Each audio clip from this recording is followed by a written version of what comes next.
আসসালামু আলাইকুম। Advanced learning একাডেমির পক্ষ থেকে সবাইকে জানাই অনেক অনেক শুভেচ্ছা ও অভিনন্দন। সুপ্রিয় নবম ও দশম শ্রেণীর শিক্ষার্থীরা, আজ সমাধান করব তোমাদের গণিত বইয়ের অনুশীলনী 17 অর্থাৎ পরিসংখ্যান এই অধ্যায়ের উদাহরণ 11। এটা দেওয়া আছে তোমাদের 2026 সালের গণিত বইয়ের পৃষ্ঠা 337। তো 11 নং উদাহরণে যে প্রশ্নটি দেওয়া আছে তা হলো, নিচে 60 জন শিক্ষার্থীর গণিতে প্রাপ্ত নম্বরের গণসংখ্যা নিবেশন সারণী মধ্যক নির্ণয় করো। তো এটা হলো 60 জন শিক্ষার্থীর গণিতে প্রাপ্ত নম্বরের গণসংখ্যা নিবেশন সারণী। তো এই সারণী থেকে আমাদেরকে মধ্যক নির্ণয় করতে হবে। তো মধ্যক নির্ণয় করার জন্য আমাদের কি প্রয়োজন পড়ে? সর্বপ্রথমে মধ্যক নির্ণয় করার জন্য আমাদের এখানে যা থাকবে, যেমন এখানে এই প্রাপ্ত নম্বর দেওয়া আছে আর গণসংখ্যা দেওয়া আছে। এখন অতিরিক্ত এই নিচে আমরা আরও একটা শ্রেণী টানবো, সেটা হলো ক্রমযোজিত গণসংখ্যা, অর্থাৎ মধ্যক নির্ণয়ের পূর্ব শর্ত হলো ক্রমযোজিত গণসংখ্যার সারণী তৈরি করা। তো এখন এখানে দেখো আছে কি পাশাপাশি আছে, আমরা এটা লাইন বাই লাইন নিচে নিচে লিখব। এটা হলো আমাদের উদাহরণ 11 এর জন্য মধ্যক নির্ণয়ের ক্রমযোজিত গণসংখ্যার সারণী। তো প্রশ্নে আছে এভাবে পাশাপাশি আছে, এই পাশাপাশি আছে। তো আমরা এভাবে পাশাপাশি না লিখে লাইন বাই লাইন আমরা নিচে নিচে লিখেছি। তো এখানে প্রথম ঘর হবে আমাদের প্রাপ্ত নম্বর, এখানে আমরা লিখব প্রাপ্ত নম্বর। প্রাপ্ত নম্বর,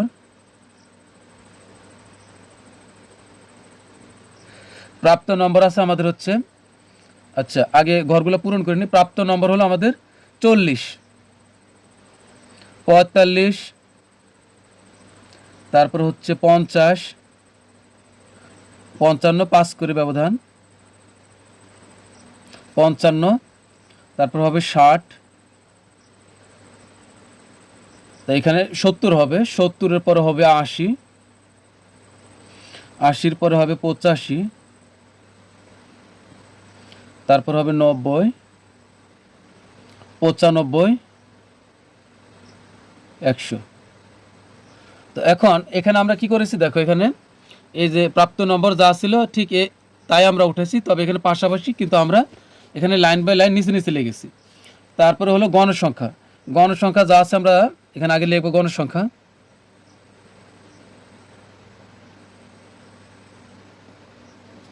গণসংখ্যা যা ছিল তাই লিখব। গণসংখ্যা 40-এর ঘরে আছে 2, এরপরে হলো 4, তারপরে হলো 4, তারপরে হলো 3, তারপরে 7, 10, 16, 6, 4, 3 হলো 1। তো এরপরে এখন অতিরিক্ত আমাদের আরও একটি কলাম লাগবে, সেটা হলো কি ক্রমযোজিত গণসংখ্যা। এটার জন্য আমাদের একটা অতিরিক্ত লাগবে ক্রমযোজিত গণসংখ্যা, এখানে লিখব।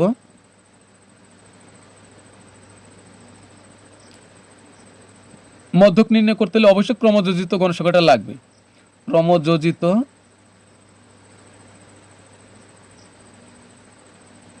গণসংখ্যা। এখন আমরা ক্রমযোজিত গণসংখ্যাটা কিভাবে বের করব? এখানে আছে কত? 2, তো প্রথমে 2-এর 2 লিখব এখানে, এরপরে এটার সাথে আমরা এটা যোগ করব। কি?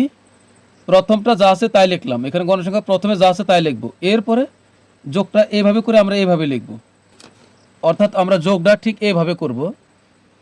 এখানে আছে কত? এইভাবে মনে করে এখানে আছে 2 আর এখানে আছে 4, তাহলে 2 আর 4 যোগ করে উত্তরটা আমরা এখানে লিখব 6। এটা হলো ক্রমযোজিত গণসংখ্যা যোগ করার নিয়ম।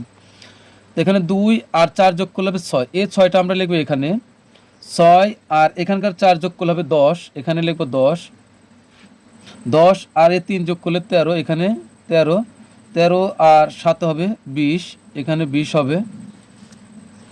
তারপর 20 আর 10 হবে 30, 30 আর 16 হবে 46, 46 আর 6 হবে 52, তাহলে 52 আর 4 হবে 56,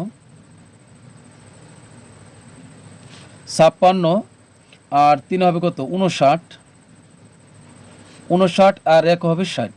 এখন এখানে যোগফল 60 হয়েছে।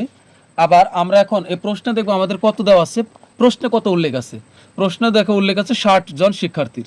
তার মানে এই যে প্রশ্নের সাথে আমাদের এখানে যে ক্রমযোজিত যোগফলটা 60 হয়েছে, মিল আছে। তার মানে হলো আমরা যে এতক্ষণ এই যোগটা এইভাবে নামাইছি, এই যে এইভাবে যোগ করে যে নামাইছি, অর্থাৎ ক্রমযোজিত গণসংখ্যার ঘরটা যে আমরা পূরণ করছি যোগ করে করে, তাহলে আমাদের এই যোগটা ঠিক আছে, এটা আমরা নিশ্চয়তা দিয়ে বলতে পারি। তো এখন অর্থাৎ এখন আমাদের ক্রমযোজিত গণসংখ্যা কত? 60। আর ক্রমযোজিত গণসংখ্যা আর এই গণসংখ্যা কিন্তু একই হবে, এখানে যদি আমরা যোগ করি তাহলে 60 হবে। আর এখানে ভুল হওয়ার কোনো কারণ নেই, কারণ এটা আমরা প্রশ্ন দেখেই হুবহু লিখেছি। তো এখন আমরা লিখবো যে এখানে এন মানে হলো গণসংখ্যা। প্রশ্নে এই যে 60 জন শিক্ষার্থী আছে, ওই 60টি হলো গণসংখ্যা বা এন এর মান। তো এখানে লিখবো এন,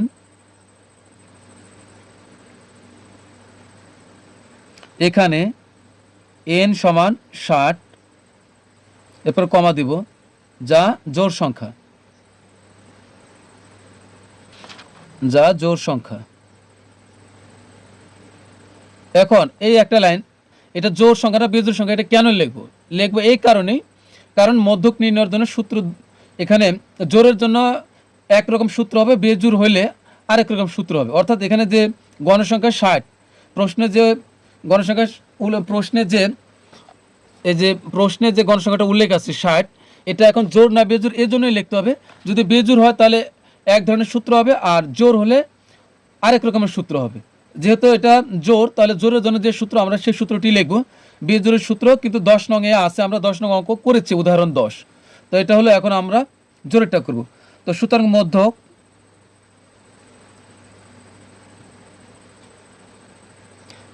এখানে যদি 60 না হয় 59 বা 61 হতো তাহলে কিন্তু অন্যরকম সূত্র হতো, কারণ 61 হলে বেজোড় হতো, কিন্তু এখানে তো এটা জোড়। তো সুতরাং মধ্যক সমান, জোড়ের সূত্র হলো এটা n/2 তম পদ প্লাস n/2 প্লাস 1 তম পদ ডিভাইডেড বাই 2। আবার সম্পূর্ণটা নিচে আমরা আবার 2 দিব, 2 দিয়ে ভাগ করব।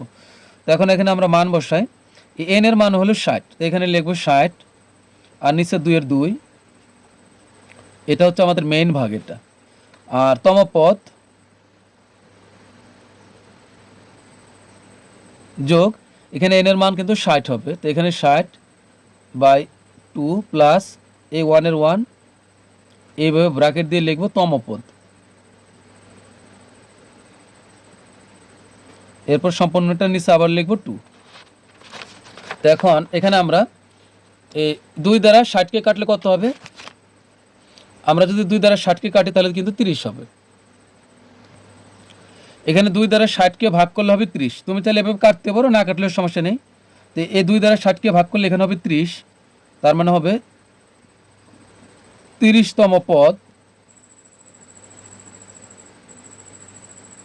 এই প্লাসের প্লাস, এখানে কিন্তু 60/2, এটার পরিবর্তে এখন লিখব 30, প্লাসের প্লাস, এখানে 2 দ্বারা 60কে ভাগ করলে আবার হবে 30, আর এখানে 1 যোগ অবস্থা আছে, তাহলে হবে 31। অর্থাৎ আমরা এটা মনে রাখবো, এখানে যত বের হবে এখানে ঠিক তার চাইতে 1 বেশি হবে, কারণ এখানে +1 আছে, তাহলে এখানে 30, তাহলে এখানে হবে 31, 31তম পদ,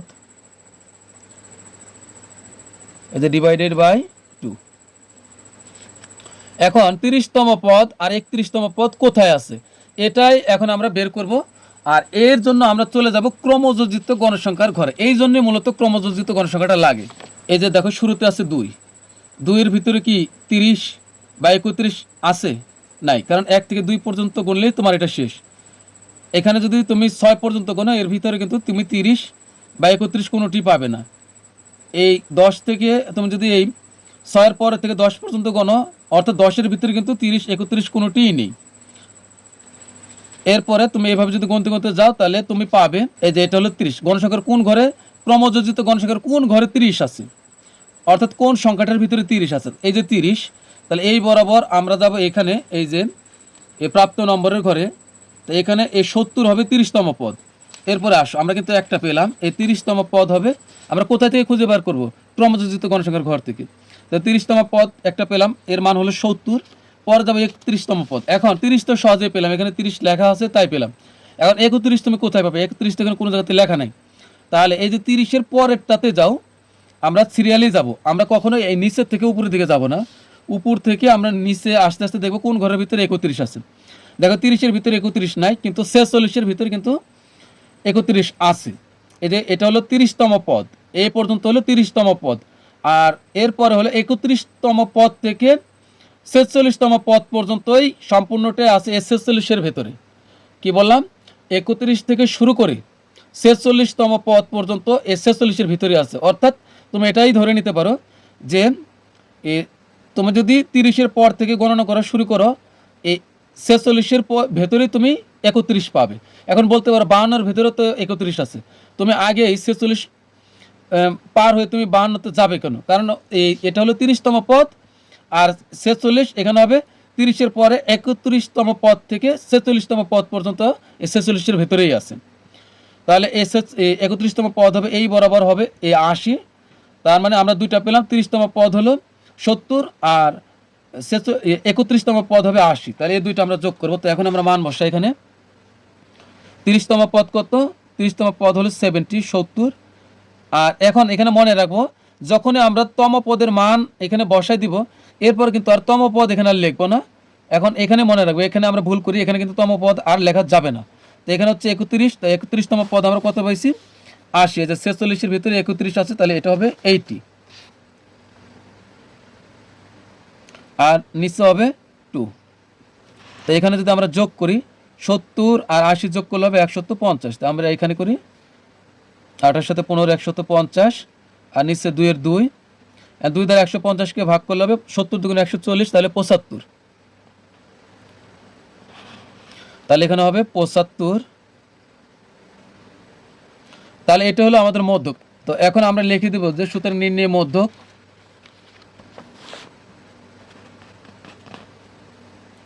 সুতরাং নির্ণয় মধ্যক